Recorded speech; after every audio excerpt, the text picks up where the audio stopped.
手把手祷告手，我们看到一群孩子大人完成一片，哇，好开心哦！这就是我们今年2023年国小级、幼稚园级升级的一个礼拜，一个祝福，让孩子经过这个典礼，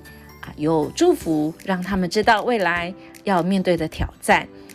要用信心的眼光哦。就像我们这样子的泼水点水，是经过几年的努力，今年2023年，终于在许多人的帮助下，特别是里长2位里的里长，上帝的手亲自来调整，让我们经历这一次像小孩子般的信心成就的事情。所以圣经里面说到，耶稣叫一个小孩来，让他站在他们中间，说：我是在告诉你们，除非你们回转，变成像小孩子一样，你们绝不能成为天国的子民。好不好？我们一起来分享今天经历孩子般单纯信心的事。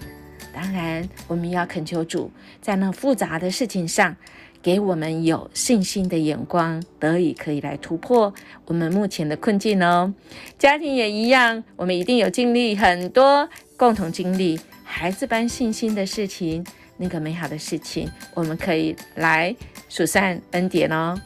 手牵手，祈祷的手。